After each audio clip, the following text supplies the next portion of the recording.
ಎಲ್ಲರಿಗೂ ನಮಸ್ಕಾರ. ಮಿತ್ರಸೂನು ಕಥಾಲೋಕಕ್ಕೆ ಸ್ವಾಗತ. ಅಗ್ನಿಸಾಕ್ಷಿ ಸಂಚಿಕೆ 9. ಸಾಕ್ಷಿ ಅಗ್ನಿ ನಡೆಯಿಂದ ಒಂದೇ ಉಸಿರಿಗೆ ಓಡಿ ಹೊರಗೆ ಬಂದ್ಲು. ಪವಿ ಅವಳನ್ನು ನೋಡಿ, ಯಾಕೆ ಸಾಕ್ಷಿ, ಏನಾಯ್ತು, ಯಾಕೆ ಹೀಗೆ ಓಡಿ ಬಂದೆ? ಅಗ್ನಿ ಸರ್ ಏನಾದರೂ ಅಂದ್ರಾ ಅಂತ ಕೇಳಿದ್ಲು.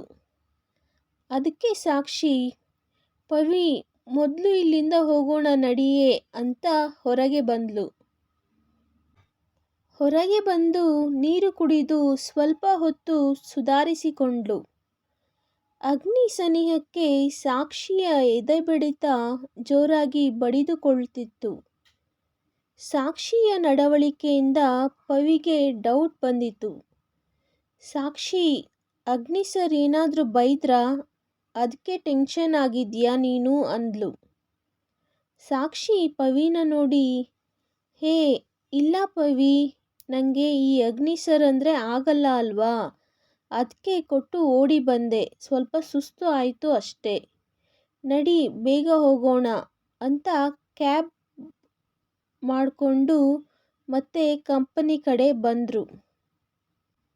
ಸೂರ್ಯ ಕೆಲಸದ ಕಡೆ ಗಮನ ಕೊಡಲು ಆಗದೆ ತಲೆನೋವು ಅಂತ ಹೇಳಿ ಮನೆಗೆ ಹೋಗಿದ್ದ.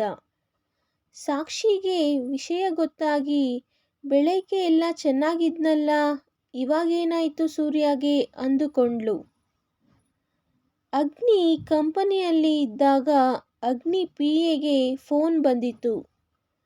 ಅವನ PA ಓಡಿ ಬಂದು, ಅಗ್ನಿ ಸರ್, ಮೇಡಮ್ ಯಾಕೋ ತಲೆ ಸುತ್ತಿ ಬಿದ್ದಿದ್ದಾರಂತೆ, ಕಾಲ್ ಬಂದಿದೆ ಮನೆಯಿಂದ ಅಂದನು. ಅವನ ಮಾತು ಕೇಳಿ ಅಗ್ನಿ ಎದೆ ಒಂದು ಸರಿ ನಡುಗಿತು.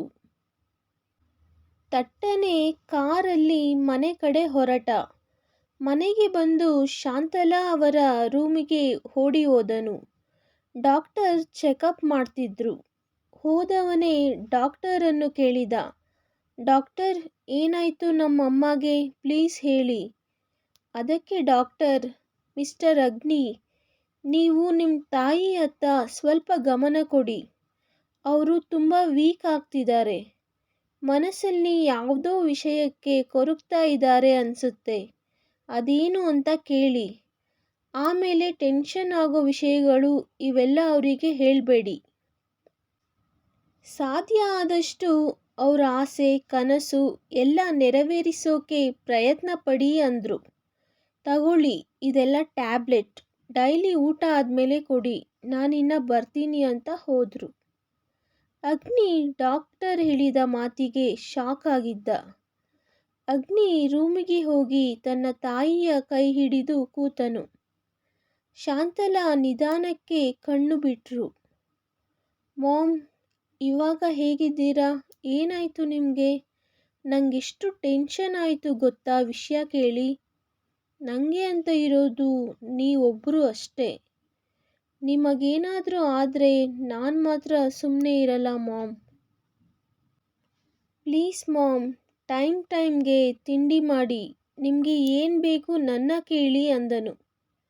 ಅದಕ್ಕೆ ಶಾಂತಲಾ, ಅಗ್ನಿ, ನಂಗೆ ಒಂದೇ ಒಂದು ಆಸೆ ಅಗ್ನಿ, ಪ್ಲೀಸ್ ನೆರವೇರಿಸ್ತೀಯಾ ಹೇಳು ಅಂದರು.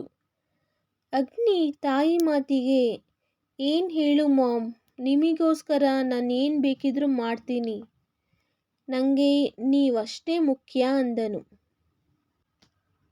ಅದಕ್ಕೆ ಶಾಂತಲಾ, ಅಗ್ನಿ, ನೀನು ಮದುವೆ ಮಾಡ್ಕೋಬೇಕು, ಎಲ್ಲರ ಥರ ಹೆಂಡತಿ ಮಕ್ಕಳು ಜೊತೆ ಚೆನ್ನಾಗಿರಬೇಕು, ಅದನ್ನು ನಾನು ನೋಡಬೇಕು, ಪ್ಲೀಸ್ ಅಗ್ನಿ, ಇದೊಂದು ನನ್ನ ಆಸೆ ನೆರವೇರಿಸು ಅಗ್ನಿ, ಇನ್ನೇನೂ ಕೇಳೋದಿಲ್ಲ, ಇಲ್ಲ ಅಂತ ಮಾತ್ರ ಹೇಳಬೇಡ ಅಗ್ನಿ.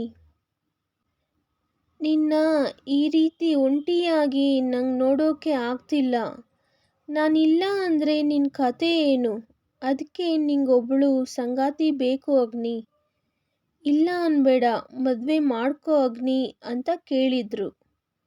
ಅಗ್ನಿ ಯೋಚನೆಗೆ ಬಿದ್ದ.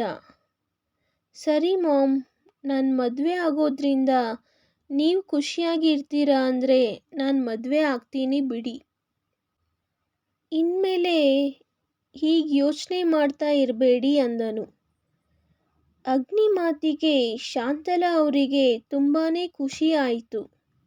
ತಟ್ಟನೆ ಎದ್ರು. ಅಗ್ನಿ, ನಿಜ ಹೇಳ್ತಿದ್ಯಾ? ನಂಗೆಷ್ಟು ಖುಷಿ ಆಗ್ತಿದೆ ಗೊತ್ತಾ? ಅಂತೂ ನನ್ನಾಸೆ ನೆರವೇರೋ ಟೈಮ್ ಬಂತು. ಥ್ಯಾಂಕ್ಸ್ ಅಗ್ನಿ. ಈ ಅಮ್ಮನ ಮನಸ್ಸು ಕೊನೆಗೂ ನಿಂಗೆ ಅರ್ಥ ಆಯ್ತಲ್ಲ. ತುಂಬ ಖುಷಿ ಆಗ್ತಿದೆ ಮಗನೇ. ನಾಳೆನೇ ಹುಡುಗಿನ ನೋಡೋಕೆ ಶುರು ಮಾಡ್ತೀನಿ ಅಂದರು. ತಾಯಿ ಖುಷಿ ಕಂಡು ಅಗ್ನಿಗೆ ನೆಮ್ಮದಿ ಆಯಿತು. ಸರಿ ಮಾಮ್, ಇವಾಗ ಜ್ಯೂಸ್ ಕುಡಿದು ರೆಸ್ಟ್ ಮಾಡಿ. ಮದುವೆ ಆಗ್ತೀನಿ ಅಂದೆ ಅಲ್ವಾ, ಇನ್ಮೇಲೆ ನಿಮಗೆ ಏನೂ ಯೋಚನೆ ಇರಬಾರ್ದು ಅಂತ ಹೇಳಿ ರೂಮಿಗೆ ಹೋದನು. ಸಂಜೆ ಮನೆಗೆ ಬಂದ ವೀರೇಂದ್ರ ಅವರು ಶ್ರಾವಣಿ ಅಂತ ಕರೆದ್ರು. ಅದಕ್ಕೆ ಸಾಕ್ಷಿ, ಶ್ರಾವಣಿ, ಸಮರ್ಥ್ ಎಲ್ಲ ಹೊರಗೆ ಬಂದರು. ಏನ್ರಿ, ಏನು ವಿಷಯ ಅಂದರು ಶ್ರಾವಣಿ. ಅದಕ್ಕೆ ವೀರೇಂದ್ರ, ಮುಂದಿನ ವಾರ ಹುಡುಗನ ಕಡೆಯವರು ನಮ್ಮ ಸಾಕ್ಷಿನ ನೋಡೋಕೆ ಬರ್ತಿದ್ದಾರೆ ಕಣೆ. ನಂಗಂತೂ ತುಂಬ ಖುಷಿ ಆಗ್ತಿದೆ ಅಂದರು.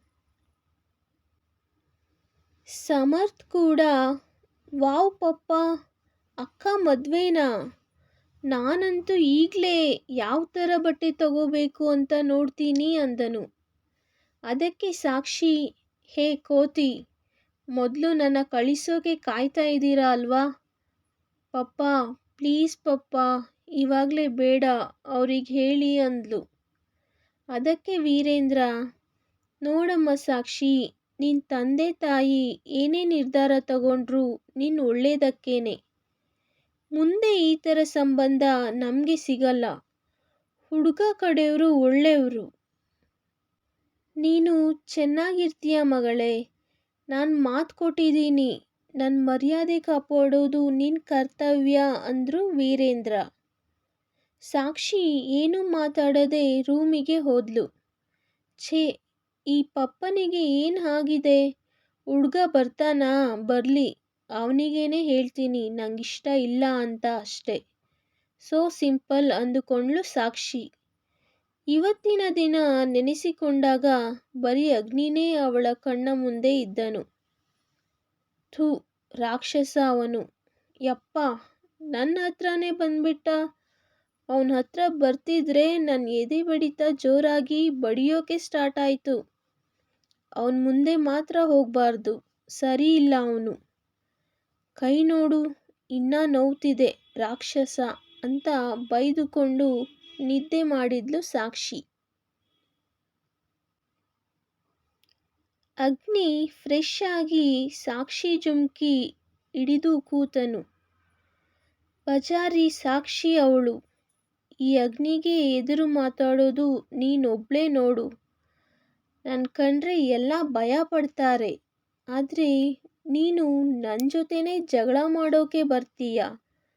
ಒಂಥರ ಸ್ಪೆಷಲ್ ಅನ್ನಿಸ್ತಿದ್ಯಾ ಬಜಾರಿ. ಯಾಕೋ ಗೊತ್ತಿಲ್ಲ. ಛೇ, ನೀನು ನನ್ನ ಜೊತೆ ಇದ್ದರೆ ನನಗೆ ಗೊತ್ತಿಲ್ಲದೆ ನೀನು ಸನಿಹಕ್ಕೆ ನಾನು ಸೋಲ್ತಾ ಇದ್ದೀನಿ ಅನಿಸುತ್ತೆ. ಇಷ್ಟು ವರ್ಷದಲ್ಲಿ ಯಾವ ಹುಡುಗಿನೂ ನಾನು ಸರಿಯಾಗಿ ನೋಡಿಲ್ಲ, ಮಾತಾಡಿಲ್ಲ. ಆದರೆ ಈ ಸಾಕ್ಷಿನ ನೋಡ್ತಿದ್ರೆ ನನ್ನ ನಾನೇ ಕಂಟ್ರೋಲ್ ಮಾಡ್ಕೊಳ್ಳೋಕೆ ಆಗ್ತಿಲ್ಲ. ಛೇ, ಇನ್ಮೇಲೆ ಅವಳಿಂದ ದೂರ ಇರಬೇಕು ನಾನು ಅಂತ ಅಂದ್ಕೊಂಡ ಅಗ್ನಿ. ಅದು ಬೇರೆ ಮಾಮ್ ಬಗ್ಗೆ ಸ್ವಲ್ಪ ಗಮನ ಕೊಡಬೇಕು. ಮದುವೆ ಬೇರೆ ಆಗ್ತೀನಿ ಅಂದ್ಬಿಟ್ಟೆ.